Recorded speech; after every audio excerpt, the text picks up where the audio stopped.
Hi hello అండి, welcome back to my channel Tanusha Smiles. ఈరోజు మన వీడియో వచ్చేసి రొయ్యలు ఫ్రాన్స్ కర్రీ ఎలా చేసుకుందామో చూద్దాం.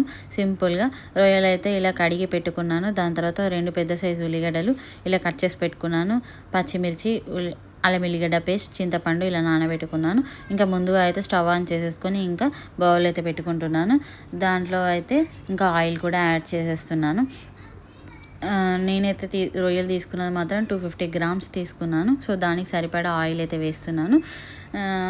ఎందుకు ఇంత షార్ట్గా అంటే లాంగ్ వీడియోనే కానీ షార్ట్గానే చెప్తున్నాను.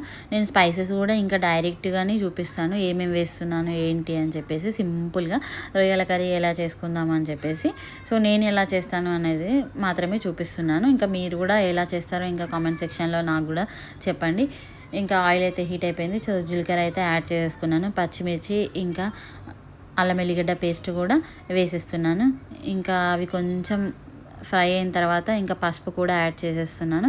పసుపు వేసుకున్న తర్వాత మంచిగా కలుపుకోవాలా. ఇంకా కలుపుకున్న తర్వాత నెక్స్ట్ ఇంకా నేను పెద్ద సైజు 2 ఉల్లిగడ్డలు చెప్పాను కదా, కట్ చేసి పెట్టుకున్నాను. అవి కూడా ఇంకా నేను మిక్సీ చేసి పెట్టుకున్నాను. ఎందుకంటే కొంచెం బరకగా కూడా చేసుకోవచ్చు, కానీ నేను పేస్ట్ లాగానే గ్రైండర్ పట్టుకున్నాను. ఆ పేస్ట్ని ఇంకా దీనిలో యాడ్ చేసేసాను.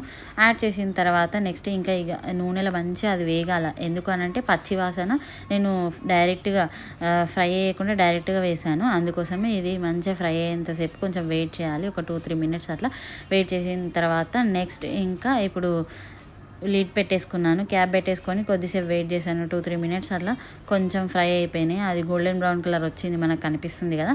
సో అట్లా వచ్చిన తర్వాత నెక్స్ట్ ఇంకా ఇప్పుడు మంచిగా కలుపుకోవాలి. ఒకసారి కలుపుకున్న తర్వాత ఇప్పుడు ఫ్రాన్స్ అయితే యాడ్ చేసేద్దాం దీనిలో.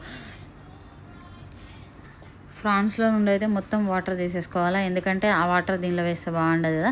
అందుకే మొత్తం వాటర్ తీసేసిన తర్వాత ఫ్రాన్స్ అయితే వేసేసుకున్న తర్వాత నెక్స్ట్ ఇంకా ఇప్పుడు ఉల్లిగడ్డ పేస్ట్ ఇంకా అల్లం ఎల్లిగడ్డ వేసుకున్నాం కదా, అది మంచిగా పట్టేలాగా మంచిగా కలుపుకోవాలి. కలుపుకున్న తర్వాత ఒక 2 మినిట్స్ అట్లా క్యాప్ పెట్టేసుకోవాలి. మంచిగా కలుపుకున్న తర్వాత ఇప్పుడు క్యాప్ పెట్టుకున్న తర్వాత నెక్స్ట్ ఇంకా క్యాప్ ఓపెన్ చేస్తే ఇప్పుడు ఇట్లా మంచి ఆయిల్ బయటకు వస్తుంది. అప్పుడు బయటకు వచ్చినప్పుడు మనం ఇంకా స్పైసెస్ కూడా ఇప్పుడు యాడ్ చేసేసుకోవచ్చు.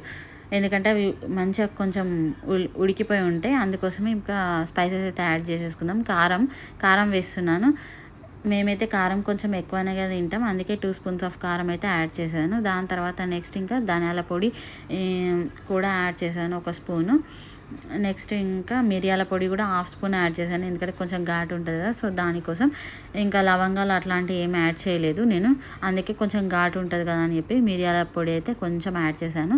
ఇప్పుడు 2-3 మినిట్స్ అట్లా క్యాప్ పెట్టేసుకున్న తర్వాత ఇలా మంచిగా దగ్గరకు వస్తుంది. ఇప్పుడు దీనిలో చింతపండు రసం కూడా యాడ్ చేసుకోవాలి. ఇప్పుడు నేను ఇలా ముందుగా నానబెట్టుకున్నాను కదా, సో దాని రసం తీసి పెట్టుకున్నాను పక్కన.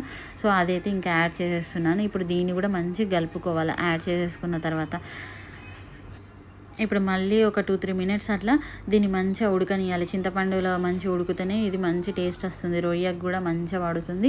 ఆ ఫ్రాన్స్కి పట్టిన తర్వాత అందుకే చింతపండు కదా, సో మంచిగా ఉడికితేనే మంచి స్మెల్ వస్తుంది, మంచి టేస్ట్ కూడా వస్తుంది. మంచిగా ఉడికిన తర్వాతనే మనము స్టవ్ ఆఫ్ చేయాలి. ఇంకా ఇదైతే ఉడికిపోయింది. ఇంకా లిడ్ అయితే తీసాను. సో అట్లా తీసిన తర్వాత ఇప్పుడు నెక్స్ట్ ఇంకా రెడీ అయిపోయింది. అందుకే చూడండి ఎంత బాగా ఉడికిపోయిందో, ఇంకా ముక్క కూడా సూపర్గా ఉడికింది. ఇంకా ఎంత మంచిగా స్మెల్ వస్తుందో, ఇంకా తినేయాలనిపిస్తుంది చూస్తే. లాస్ట్లో ఇంకొక స్పైస్ యాడ్ చేసేది ఉంది, జీలకర్ర పొడి. సో అది యాడ్ చేసామంటే ఇంకా స్మెల్ ఇంకా అదుర్స్, ఇంకా చూడాలా ఇంకా టేస్ట్ ఎలా వస్తుంది ఏంటి అని చెప్పేసి. ఇంకా ఫినిష్ అయిపోయింది. 1 నిమిషం అట్లా ఉడికిన తర్వాత ఇప్పుడు ఇంకా మీదికెళ్ళి గార్నిష్ అయితే చేసుకుందాం.